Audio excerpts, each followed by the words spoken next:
Bueno, vamos a trabajar un poco sobre el texto de Koselleck.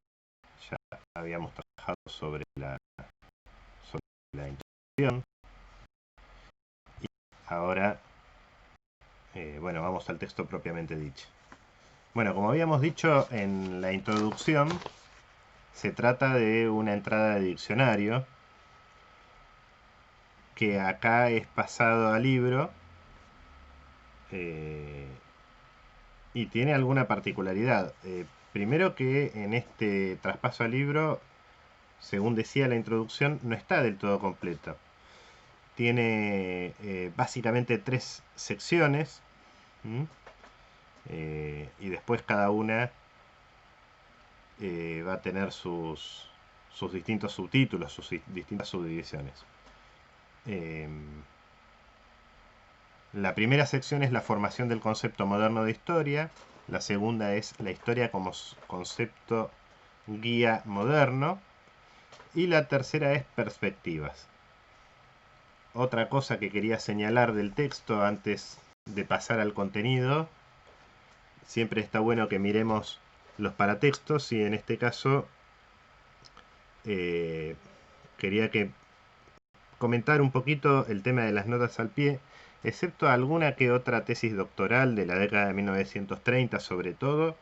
La gran masa de la bibliografía que utiliza son fuentes bibliográficas, son todos textos del siglo XVI al XVIII o XIX sobre todo, y a partir de ahí construye toda su narrativa, es decir, sobre todo trabaja alrededor de las fuentes. Eso es un detalle que quería destacar. Bien, como primer camino para entrar al término, Koselleck va a desarrollar la historia del término.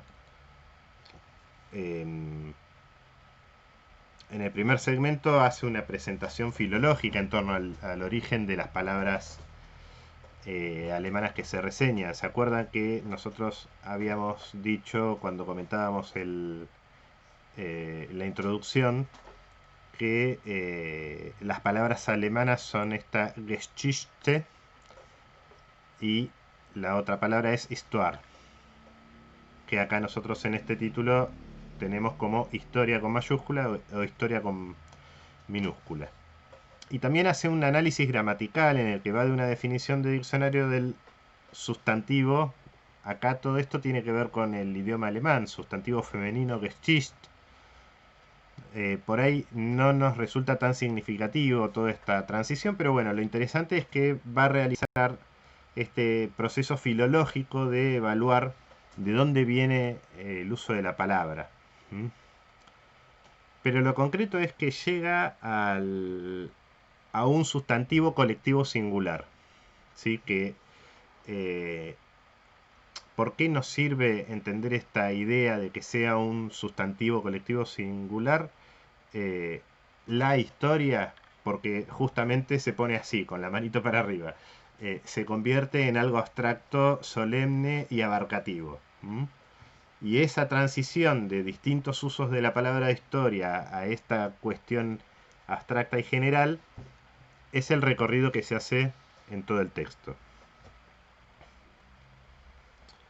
En este segmento, si nosotros pudiéramos estar haciendo trabajo áulico en lugar de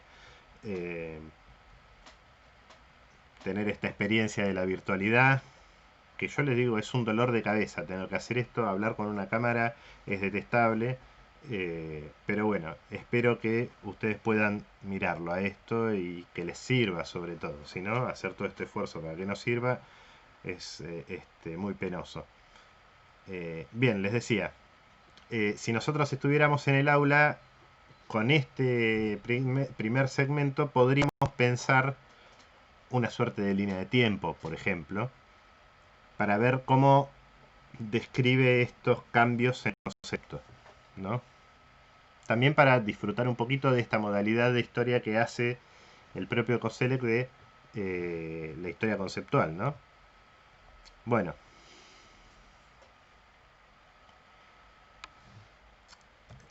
Una cosa interesante que aparece acá es que inicialmente resultó muy chocante que se utilizara la palabra para hablar de procesos globales y análisis.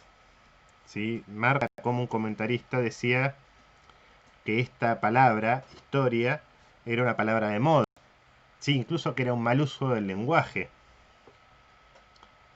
Esto a nosotros nos sirve para pensar en las transformaciones que tiene el uso del lenguaje.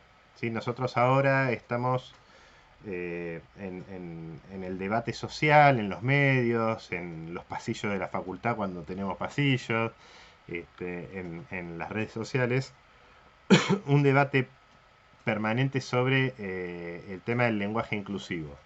Que bueno, justo ahora está en transición y además es un tipo de propuesta de uso del lenguaje que es política, digamos, no es un uso del lenguaje, un cambio en el uso del lenguaje que se da de manera natural, sino que es una iniciativa tomada por un segmento de la sociedad política, si lo queremos decir. Pero nosotros tenemos otros ejemplos, por ahí un poco más neutros que eso.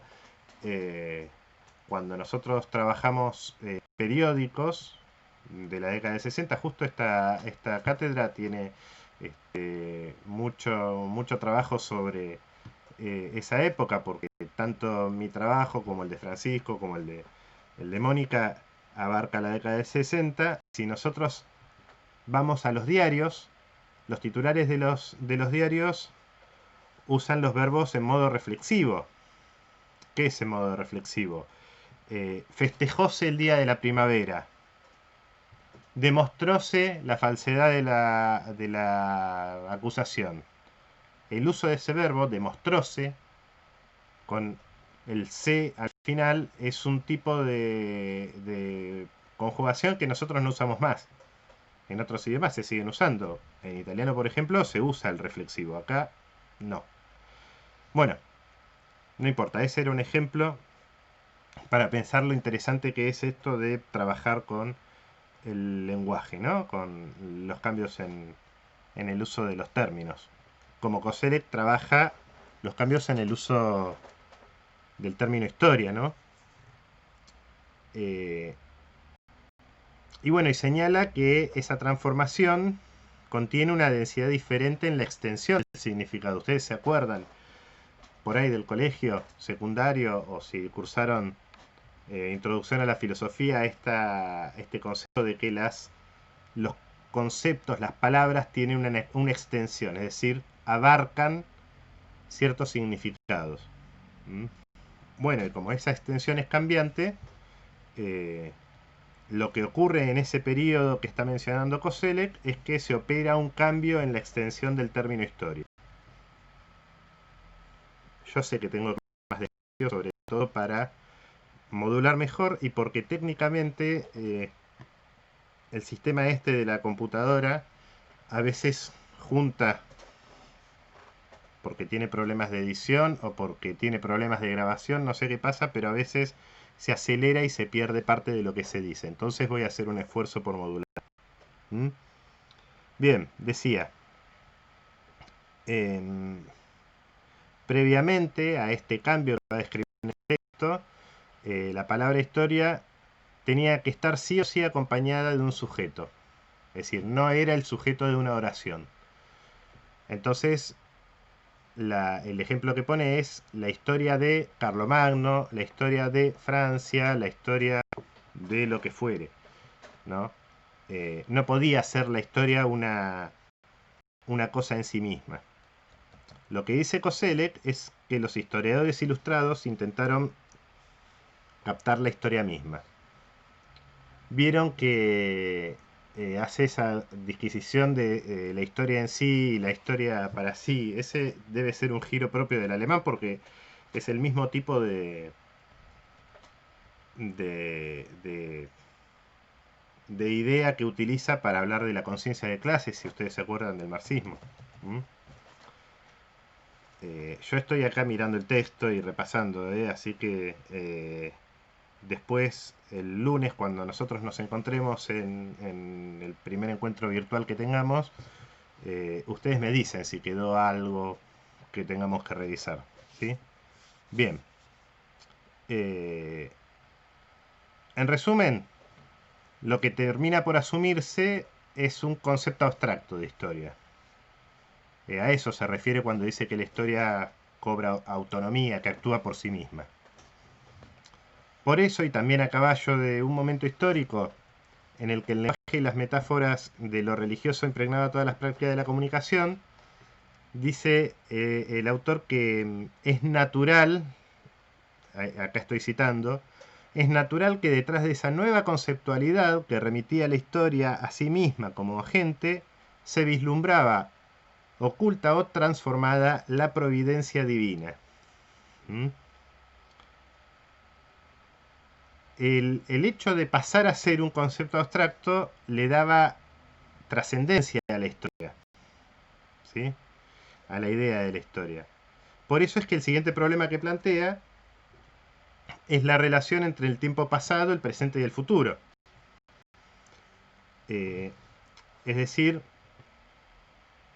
en esta reflexión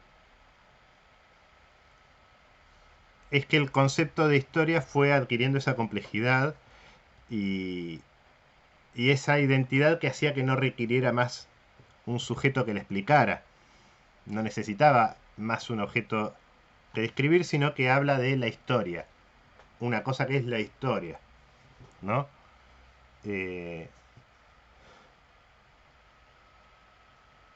En lugar de eso, esos objetos que antes eh, condicionaban el significado de la palabra historia, ahora eh, cobraban un sentido diferente porque pasaban a ser partes de un mecanismo superior a ellos, que era la historia, ¿sí? La historia toda.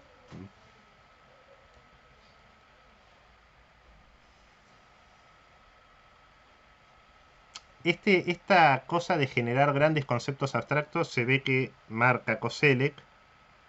Vieron que lo decíamos un poquito cuando trabajábamos sobre la introducción, decíamos que Koselleck y los ñatos estos del diccionario hacían este análisis sincrónico y diacrónico. Diacrónico por el cambio de un concepto en sí mismo y sincrónico por ver cómo todos los conceptos de la historia conceptual iban cambiando juntos. Y bueno, acá justamente cito a Koselleck que dice esta frase.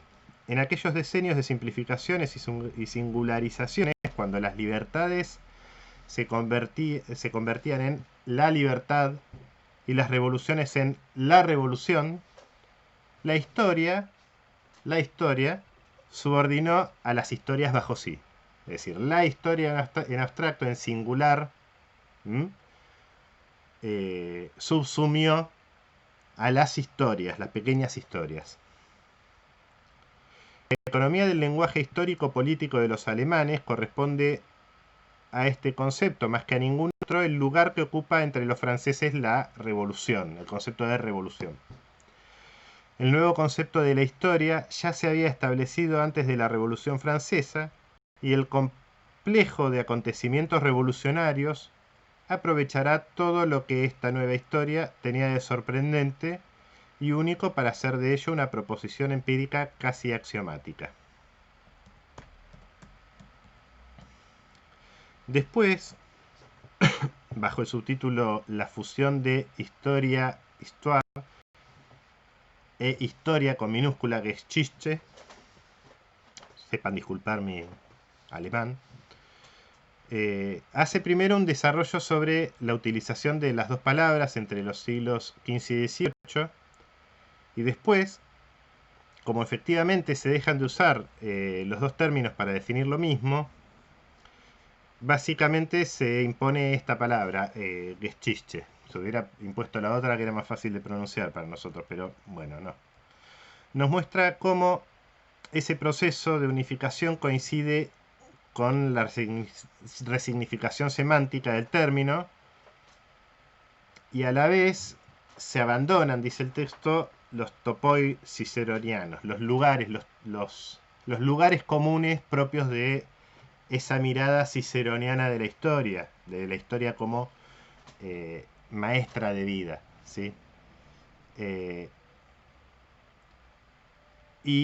Pasa a abarcar el término historia, o Geschichte en este caso, tres significados de igual rango y que desde entonces no se modifican. Primero, lo que ha sucedido, un episodio, una cosa que pasó. Segundo, una narración de una historia o de una cosa que sucedió. Y tercero, un conocimiento de los eventos, la ciencia de la historia, ¿no? Sin plural, dice. Y para cerrar señala que venían a coincidir el nuevo concepto de realidad con el nuevo concepto de reflexión. Y todos los trabajos que se desarrollaron posteriormente para dar claridad y especificar la polivalencia del término fracasaron. Porque sobre todo la idea de historia se convirtió en un concepto supracientífico.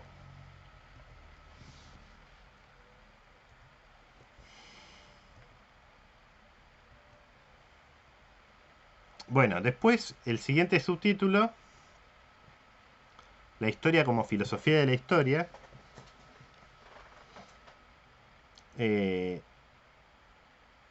analiza cómo en paralelo de ese movimiento que describíamos, se había comenzado a utilizar la expresión filosofía de la historia.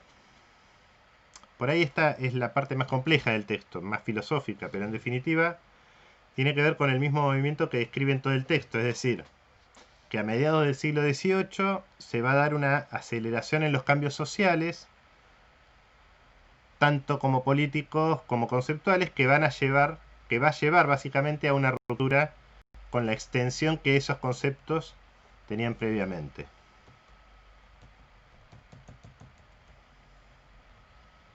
Y acá leo una cita. Fue un logro de la filosofía de la Ilustración el que la historia como ciencia se desprendiese de la retórica y de la filosofía moral que la flanqueaban y se liberase de la teología y la jurisprudencia a las que se hallaba subordinada. A partir de entonces pudo dejar despejado también el dominio específico de sus objetos. La formación de la filosofía de la historia es el indicio de ese proceso. Fueron tres los pasos que condujeron a ello: la reflexión estética, la moralización de las historias y la formación de hipótesis, que intentaba superar la interpretación teológica de la historia con el recurso a una historia natural. Bueno, y entonces desarrolla todo este tema sobre la reflexión estética, que a mí me parece que es un debate interesantísimo.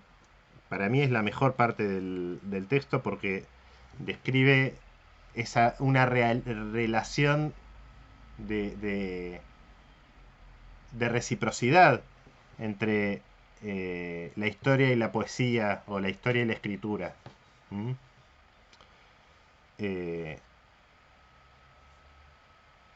Utiliza la expresión se coordinan de un modo nuevo la historia,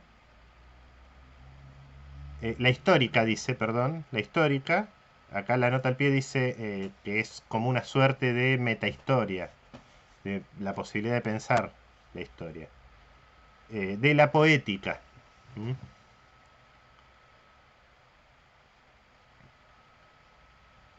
Se involucra en el debate de la relación entre la poesía y la historia, y describe cómo se va dando el movimiento desde la perspectiva que había puesto Aristóteles, que ustedes se acuerdan, ¿no? Que Aristóteles es como la base del pensamiento occidental, digamos, ¿no? La base de la Iglesia Católica este, y de las bases jurídicas y filosóficas de Europa. ¿Mm? Decía, bueno, esta perspectiva de que el poeta es señor de la historia, y en cambio el historiador es esclavo de la historia. Es decir, el poeta puede hacer lo que quiera con la historia, en cambio el historiador no puede hacer lo que quiera con la historia. Por el contrario, tiene que narrar la historia tal cual fue, es esclavo del hecho. ¿Mm?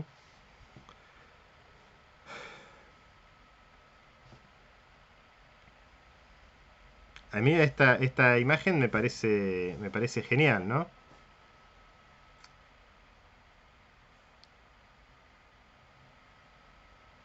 Y la historia entendió que la ficción o la poesía, digámoslo como lo dice él, o la retórica, eran herramientas para sí y a la inversa, la poesía o la creación narrativa, si lo queremos, se sometió cada vez más a las pretensiones de la realidad histórica. El mejor ejemplo para esto, o el ejemplo que pone para esto, es la novela burguesa, ¿no? Es decir, mientras que la historia tomó de la retórica y la poesía herramientas para ganar en complejidad y en abstracción, el arte de la escritura se volcó hacia una representación más veraz de la realidad cada vez, ¿sí? El epítome de esto son las novelas históricas. Eh, y esto es interesante, señalo allá porque por ahí había un libro que no sé, no lo voy a buscar, pero eh, eh, hay Ranke, Leopoldo von Ranke, mencionaba que su pasión por la historia surgió de las novelas de Walter Scott, ¿sí? Por las novelas históricas. O sea que para ese actor tan importante en la disciplina, este juego entre la narrativa y la historia es fundamental. ¿Mm? Entonces decía, perdón, mientras que el arte de la novela se obligaba a la realidad histórica, la historia, a la inversa, se sometía al precepto poetológico, dice, de crear unidades fundadoras de sentido.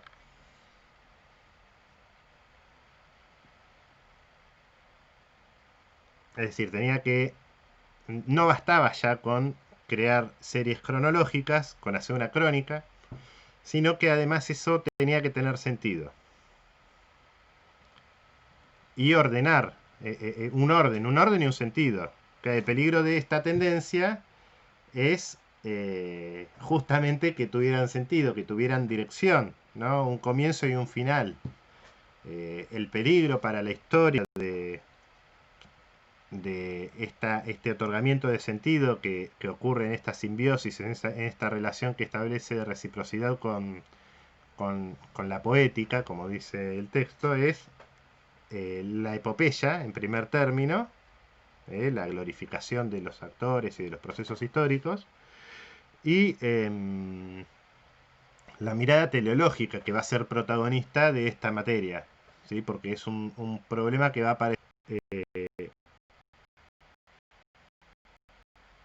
A la vez esto que de muchas maneras es un peligro, presentaba la virtud de darle un sentido a la historia de dos maneras. Una dirección y una capacidad de ser construida. ¿Sí?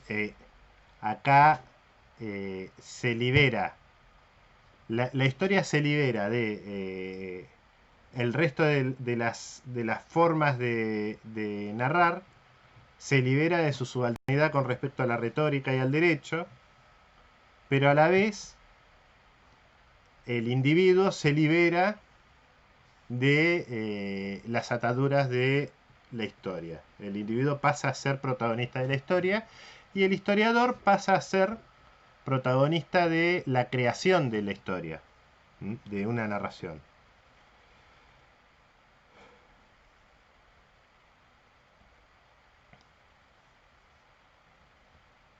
El siguiente punto es que se pregunta Koselleck, es qué hace que la historia quedaba impelida a exponer sentidos, significados, eh, y por eso es que aparece el problema de la moralización, ¿no? ¿Tienen los historiadores que exponer su juicio moral sobre las cosas que narran? ¿No bastaba con dejar que la historia hablara en sí misma? De alguna manera,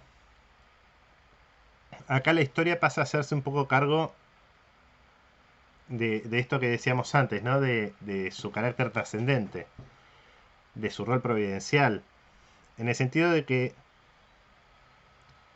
en un proceso que a nosotros nos puede parecer poco, pero que en ese momento era de radical secularización, la historia pasaba eh, a desplazar a la religión en cuanto a una función que era el juicio de la posteridad. ¿Se acuerdan, no? Que la perspectiva religiosa, entre otras cosas, se establecía o veía que en algún momento íbamos nosotros a pagar cuentas con nuestro creador, tenga el nombre que tenga, ¿sí? No sé mucho el resto de las religiones, yo sé que dentro del catolicismo está el juicio final, y dentro de las religiones cristianas en general, un día llegaríamos a pagar cuentas por nuestros pecados. Bueno, acá ese rol la historia se lo sustrae a la religión, ¿sí? En la página 61 tiene una página de una persona de apellido Abt, que dice que el historiador, y cita, está, por así decirlo, de pie sobre las tumbas y llama a los muertos sin reparar ni en sus títulos ni en sus éxitos. Los contempla ya con ojo indiferente, ya con ojo de juez. Claro, la posibilidad de que la historia se convirtiera en juez de la posteridad liberaba al historiador de expresar su juicio, porque era la historia y no el historiador. Era el sentido que tenía esa historia y no el historiador el que estableciera el juicio. Era el significado de la historia el que estableciera el juicio a los actores y a los roles que los actores ocupaban en la historia. La frase típica de esta, que ha sido usada por políticos a lo largo de todo el mundo y de todas las épocas, es: la historia me juzgará. Claro, la historia me juzgará porque no me juzgas vos. Porque si me juzgas vos, me metes preso. ¿Mm? No es los historiadores me juzgarán, es la historia, una cosa más abstracta, que es como decir, bueno, ya me encontraré el día del juicio final con mi creador y saldaremos cuentas, ¿no? Total, nadie está seguro de cómo es el trámite. Bueno, concretamente, el texto expone el ejemplo de Hitler, que también va a aparecer más adelante, y cita al mismo Hitler, que dice: por mucho que ustedes nos declaren 1000 veces culpables, la diosa del eterno tribunal de la historia romperá sonriente en pedazos la solicitud del fiscal y el fallo de este tribunal, pues ella nos absuelve. ¿Sí? ¿Quién nos absuelve? La historia. ¿Quién me quiere condenar? El ser humano, el viviente, el que está ahí. ¿Mm? Y en este marco, la historia pasa, decíamos, a ser el tribunal que juzga los procesos, ¿no? Y por eso pasa a tomar algunas lógicas instrumentales propias del sistema jurídico.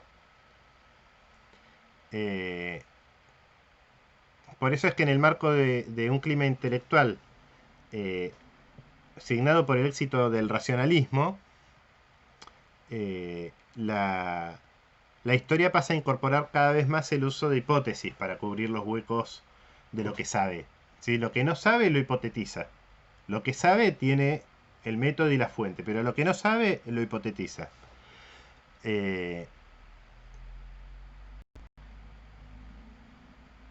Y de hecho esto se incorpora de manera basal en la filosofía de la historia. Hay una cita que es muy significativa, que es esta de Schlegel. La leo despacio para que no me trabo. Quien renuncia a la reflexión conceptual se abandona a la reflexión arbitraria.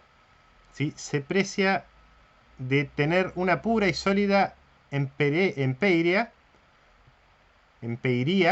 totalmente a posteriori, pero de hecho lo que está persiguiendo sin saberlo es una visión sumamente unilateral, sumamente dogmática y trascendente. O sea, sin abstracción, sin hipótesis, Y sin generalización, la empiria no tiene sentido.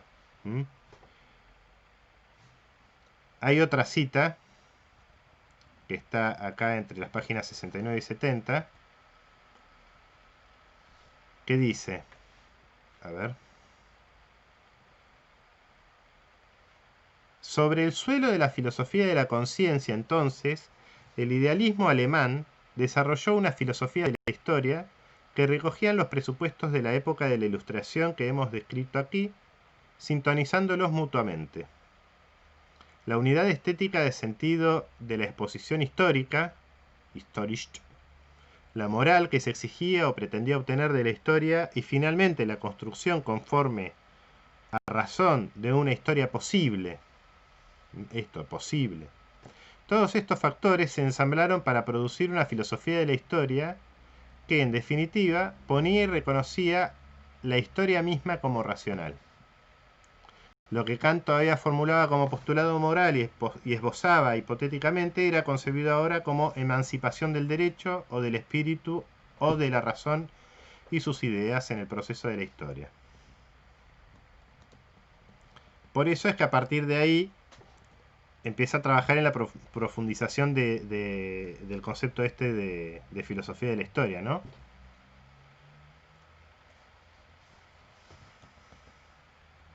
Esperen que apreté un botón de más y se me fue la página por donde estaba.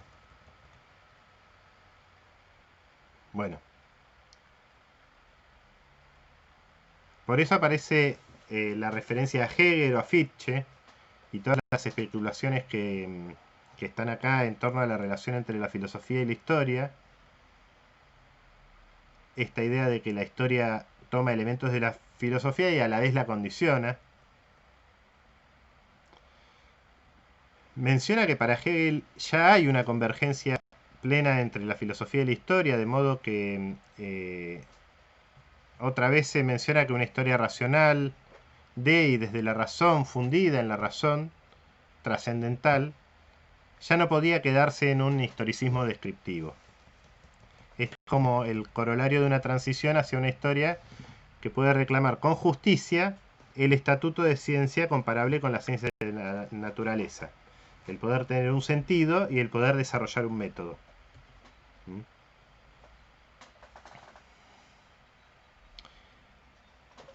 Por eso de ahí que el inciso siguiente haga hincapié en el protagonismo y esa dinámica interna propia que tiene la historia, ¿no? Esta dice, se produce a sí mismo. Y al producirse a sí misma, la materia fundamental, que es el tiempo, que es la acción, que es el cambio, son maleables, ¿no? Son todas cosas maleables. En el sentido que llega a ser, por ejemplo, pronósticos, ¿no? Sin embargo, una cosa que marca es que los contemporáneos ven claramente que la pretensión de pronosticar choca con las barreras de la propia realidad. Es decir, los propios actores no aprenden de la historia y los pronósticos fallan. Además, acá aparecen otras formas de la maleabilidad del tiempo en el sentido de que se dan procesos de aceleración precisamente. Más adelante lo trabaja mejor, ¿no? Esta relación con la Revolución Francesa. ¿Mm?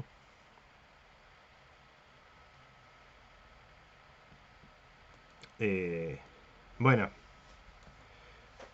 después, con el subtítulo este de la acuñación de la historia como precepto fundamental, describe cómo es que la historia se consolidó como ciencia y pasa a una vez que ya se hubo consolidado como ciencia, pasa a convertirse en un concepto fundamental que va a abarcar todos los ámbitos de la vida hasta convertirse en una ciencia central, ¿sí? Por eso describe tres procesos que son la historización de la historia natural, la fusión y absorción de la historia sacra dentro de una historia general y la conceptualización de la historia del mundo como ciencia directriz en reemplazo del antiguo concepto de historia universal. Nosotros todavía nos quedamos en el siglo XVIII con materias que se llaman Historia Universal 1, Historia Universal 2, pero bueno, no hablamos alemán. Bueno, del primer punto, lo que marca es el aporte significativo que realiza la historia a las ciencias naturales, en el sentido de que la historización de la historia natural eh, va a ser la que prepare el terreno para que se elabore, por ejemplo, la teoría de la evolución. Es decir, Darwin solo es posible, las condiciones de posibilidad de que Darwin eh, pudiera desarrollar una teoría de la evolución están dadas en la historización de la historia natural, porque hasta entonces tenían a Linneo, que era buenísimo, pero describía básicamente, describía re bien, no describía como podemos describir nosotros, pero al agregarle la historia se convierte en un Darwin, ¿no? Que entra a ver cómo a través del tiempo la naturaleza se modifica, ¿no? Y cómo eh, y entra a ver, no Darwin, sino las ciencias naturales en general entran a ver cómo ese movimiento que se había empezado alrededor del 1500, del humanismo, se consolida, ¿sí? Eh, se pone el centro de la narrativa de las acciones humanas, ¿no? Las relaciones con el ser humano, de la naturaleza. Después el otro punto que marcaba era con respecto a la historia sacra, y dice que la historia sacra ya había entrado en crisis en Alemania, particularmente en Alemania, porque en Alemania se da la reforma protestante, por un lado, y además eh, Alemania no queda toda protestante, ni queda toda católica, ¿sí? En Alemania el debate religioso es un debate importante. ¿Mm? Eh, entonces, en esa tensión interreligiosa, fíjense que estamos hablando de 1700 y pico, 1750, no me acuerdo, puedo googlear cuándo fueron las guerras de religión, pero eh, no están muy lejos. ¿Mm? Entonces las relaciones, la idea esta de una Alemania ecuménica estaba lejos de consolidarse, ¿no? Eh, entonces esas relaciones interreligiosas generaban que los distintos estudiosos de las distintas religiones se tiraran, entre otras cosas, con la historia por la cabeza, ¿no? Cuando no se podían pegar cuchillazos, se tiraban con la historia por la cabeza. Ahí la historia pasa a ser parte del discurso que legitima y que da rasgo de verdad a una posición religiosa respecto de otra, ¿no? Eh,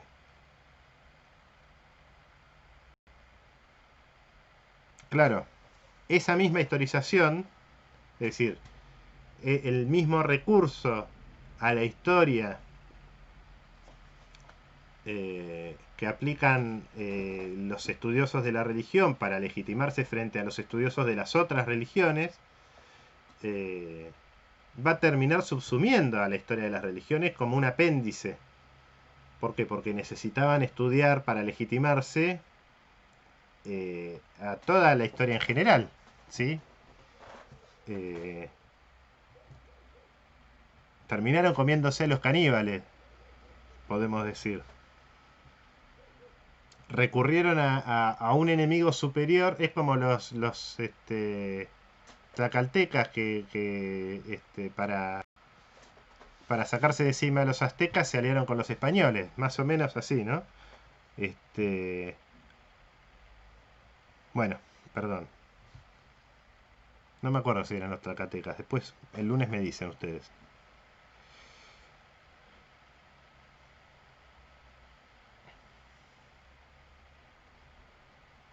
Bueno, en definitiva, la historia sacra se termina subsumiendo en una historia secular, ¿sí? Termina siendo un apéndice de una historia general.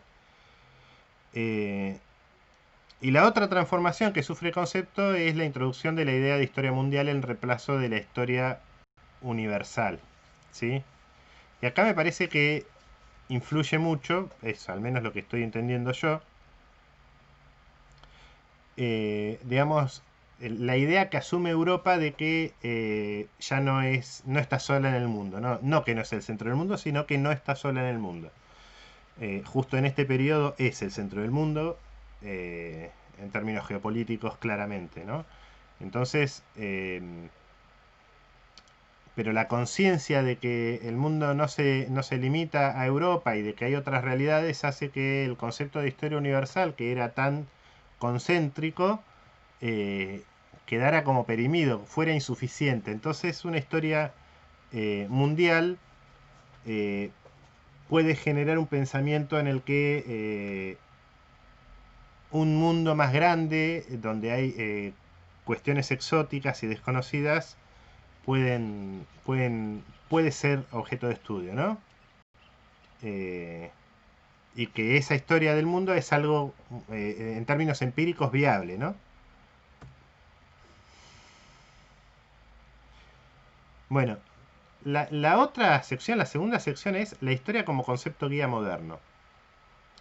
Y parte de interpretar que para la época de la Ilustración y merced a los efectos de la Revolución, todo lo que nosotros habíamos descrito hasta ahora ya se había cumplido, ¿no? De hecho, los describe como logros, ¿no? Dice, todos esos logros ya se habían cumplido. Eh, eh, Logros en términos de el robustecimiento de la idea de historia, logros en respecto de la autonomización de la historia, ¿m? Del desplazamiento de la idea de pequeñas historias a generar una gran historia en abstracto, esos logros, ¿no? Eh, y de alguna manera señala que el surgimiento de esta ciencia autónoma, que es la historia, es posible porque forma parte de las características de la identidad social de la burguesía triunfante. No sé si lo dice así, pero dice eso, ¿no? Es lo que significa. Es lo que en definitiva termina diciendo. Marca que la síntesis de autonomía respecto a las otras disciplinas como la teología y la jurisprudencia eh, la alcanzan con Niebuhr, ¿no? Que se va dando en el último tercio del siglo XVIII y la termina de alcanzar con Niebuhr. ¿Mm? Dice que esta nueva sociedad, marcada y conducida por la burguesía, que antes había sido una burguesía letrada, pero que ahora no solo era letrada, sino que era la portadora de la cultura, decía, esta nueva sociedad se interpretaba a sí misma como pueblo, como nación. Eh, y en paralelo se va dando el surgimiento de los estados-nación, ¿no? Entonces la historia se convierte en legitimador de ese estado de cosas. De un estado de cosas en el que la comunidad está entendida como nación y está conducida por la burguesía. ¿Mm? Acá aparece un nombre que me interesa destacar, que es el de Savigny. Savigny. Eh, la clase que viene por ahí también aparece, me parece, en los textos de la clase que viene. Este Savigny es no sé cómo sería, un señor que escribe sobre derecho, un jurisconsulto será, un jurista, esa sería la palabra, un jurista que va a ser muy importante, va a influenciar mucho a Alberdi, a Juan Bautista Alberdi. Eh, por lo tanto, como Alberdi es el autor de las bases y puntos de partida para una constitución en la República Argentina, este Savigny es muy importante para la organización nuestra, para el tipo de organización institucional de la Argentina. Eh, bueno, pero la semana que viene seguro que lo charlamos un poquito. ¿Mm? Bueno, y si no lo charlamos, recuérdenmelo. Bueno, sobre ese tema entonces concluye que la historia pasa a ser una herramienta de uso político y señala que esto es posible porque no se concebía como una ciencia del pasado, sino como un espacio de la experiencia común, ¿sí? Básicamente para la acción política. Y lo mismo ocurre cuando a mediados del siglo XIX aparece la perspectiva marxista. ¿Mm? Él dice, según la posición, los diferentes pasados servían a la autodeterminación política y social y a los pronósticos que se deducían de ellas. ¿Sí? El siguiente tópico que trabaja es la relatividad histórica y la temporalidad. Entonces presenta el problema de la objetividad o el subjetivismo, como queramos, la narrativa y el problema del recorte temático, histórico. ¿Mm? Y una vez que se pone sobre el tapete, dice el tema del recorte, de por qué se elige tal o cual tema, los historiadores pasaron a estar más tranquilos para fijar su posición y para establecer el punto de vista desde el que miran los objetos de estudio.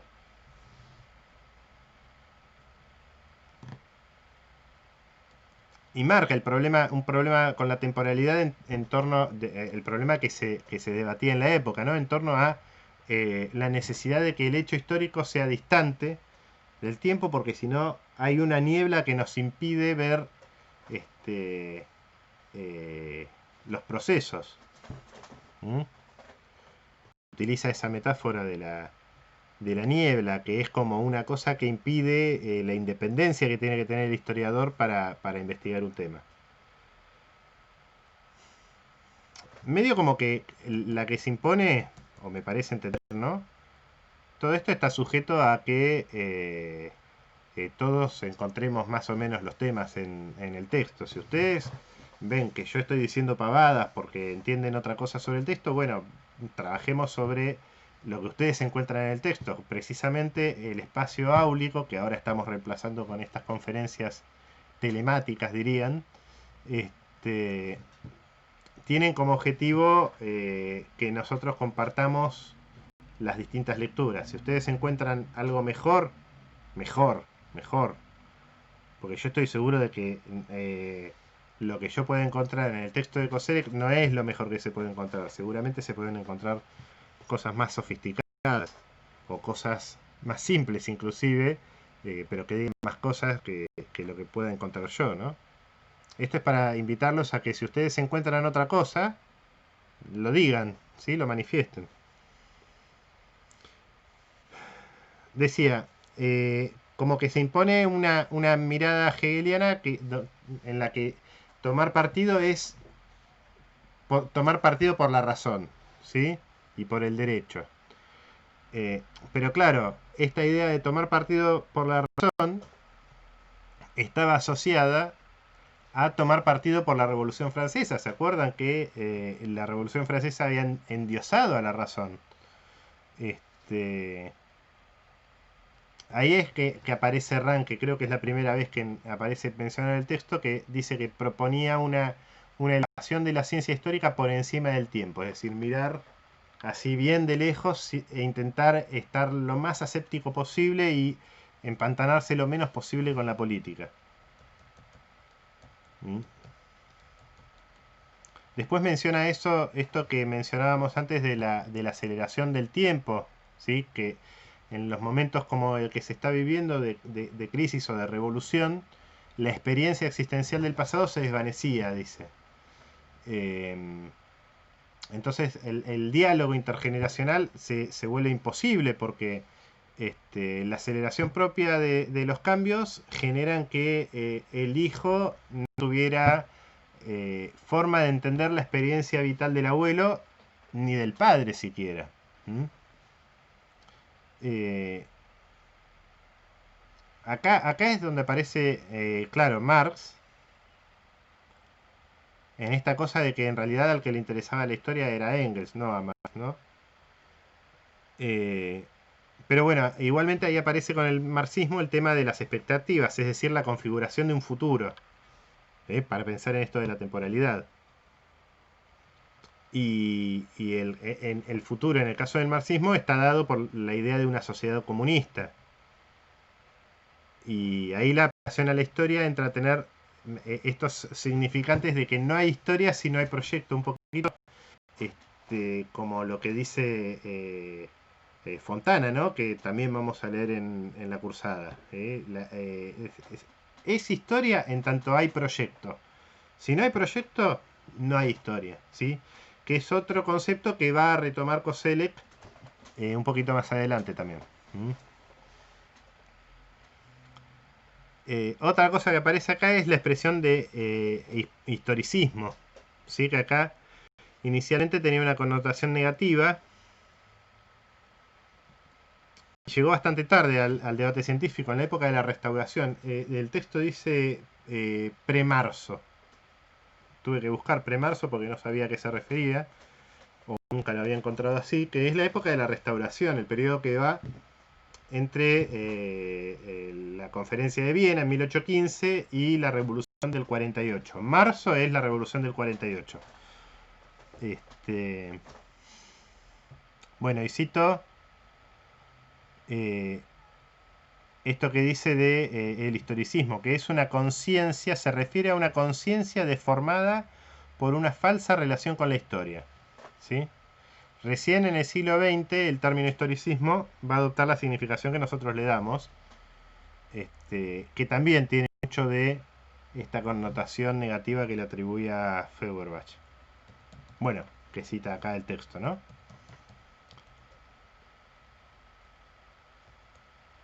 Y después aparece el tema de la ideología, ¿no? Un poquito un rulo de lo que decíamos recién, ¿no? La historia entre la ideología y la crítica de las ideologías menciona cómo historia e histórico terminan un poco convirtiéndose en términos vacíos, eh, porque tenían una aplicabilidad tan universal que podían no significar nada, ¿no? Entonces menciona cómo el campo semántico era tan elástico para este término que justamente por eso resulta eficaz. Y acá vuelve a retomar un poquito a Marx, ¿no?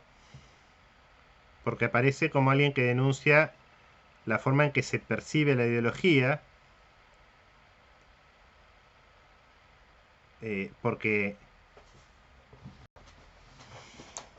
desde el momento en que la ideología es algo que está sujeto a los condicionamientos de la materialidad, es como que no es otra cosa que relato la ideología, porque lo concreto es lo material para el marxismo, ¿no? ¿Se acuerdan? Por eso se llama materialismo. Está muy bien esto que destaca de Marx, porque la relación entre las fuerzas productivas y el sujeto no es determinada, sino que dice, y cito, los hombres hacen su propia historia, pero no la hacen a partir de pedazos sueltos o circunstancias que hayan elegido ellos mismos, sino en circunstancias que se han encontrado de modo inmediato, dadas y transmitidas. Es decir, no elige el hombre, está condicionado por el medio social, ¿no? Esto ya lo sabemos. Es decir, ya lo hemos visto, lo han visto en otras materias, ¿no? Pero bueno, lo concreto es que el uso ideológico de la historia se siguió desarrollando, dice, y de alguna manera cierra el texto con una proyección ideológica sobre los judíos que aparece en la página 144. Y bueno, y ya en tren de citar vamos a leerlo porque es mejor de lo que yo puedo decir, ¿no? Es como una progresión justificatoria, no obviamente de Koselleck, sino del antisemitismo propio de los alemanes, que después va a tener como corolario el nazismo, ¿no? Ahí lo perdí. Espérenme un segundito. Acá. El judaísmo choca con los intereses de la historia, afirmaba Bruno Bauer. Ernest Moritz invocaba en 1848 el honor de la historia alemana y Treitschke advertía en 1880 contra los amigos de los judíos que pecan contra la excelencia de la historia alemana e interpretaba teológicamente, una sustancia nacional. La historia tenemos que pintarla, la historia es la religión de nuestro tiempo. Solo la historia es adecuada a los tiempos, se decía, de modo ya casi insuperable en 1876. Pero la historia también puede crear lo nuevo, aquello que ocurre por primera vez, aseguraba Julius Leber en 1933, a fin de disipar las dudas que el pasado pudiera poner en nosotros. La historia puede crear lo nuevo. ¿Qué es lo nuevo en 1933? En 1933 gana Hitler la Cancillería del Reich. Entonces, esta progresión que empieza en 1830, me parece, termina en 1930 con el triunfo de un régimen que, en nombre de la historia, va a ser ese crimen que realiza contra toda la humanidad, materializado en los judíos en ese caso, ¿no? Lo que dice es que este ejemplo sirve para ver cómo la historia tiene un poder para establecer eh, las- los destinos colectivos, ¿no? Dice superindividual, ¿no? Que es insustituible. Eh, y de hecho considera Koselleck que es fundamental el idealismo alemán para que se entendiera esta forma en que la historia es una herramienta para la autorrealización humana. ¿Mm? Eh, y cito esta última frase, o esta última cita, que dice: así pues, la pluralidad de significados del concepto moderno de historia, por la que éste puede columpiarse entre la factibilidad y su poder superior, abre la entrada a su utilización ideológica. Pero en el mismo hallazgo lingüístico se encuentran criterios para desenmascarar el carácter ideológico de esa utilización, ¿sí?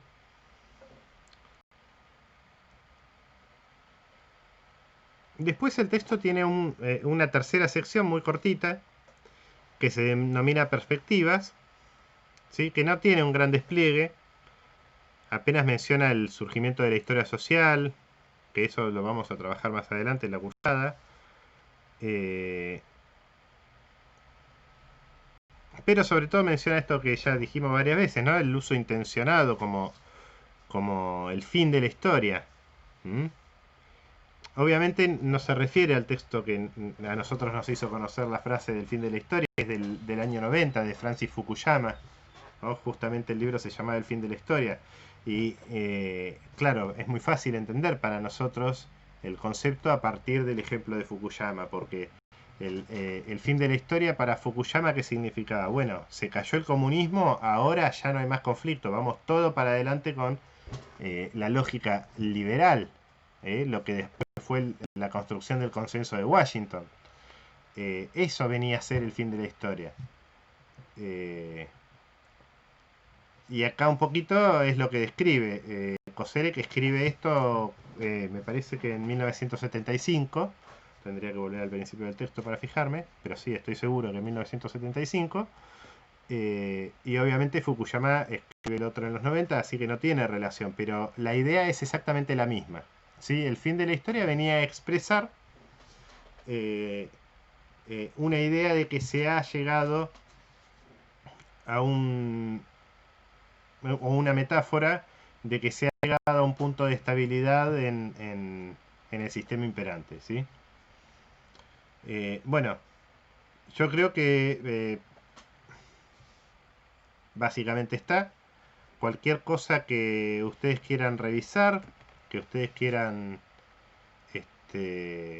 preguntar, podemos pensarlo el lunes, podemos charlarlo el lunes. Si no leyeron, léanlo, el texto está muy bueno, es muy útil. Eh, bueno, la semana que viene, el lunes, trabajamos Noariel y Moradielos, ¿no? Que es el periodo inmediatamente posterior a este, ¿sí? El principio del siglo XIX.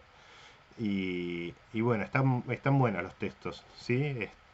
Así que nos encontramos el lunes a la tarde, ¿sí? A las 14. Hasta entonces. Chau. Ahora vamos a lograr que apague esto.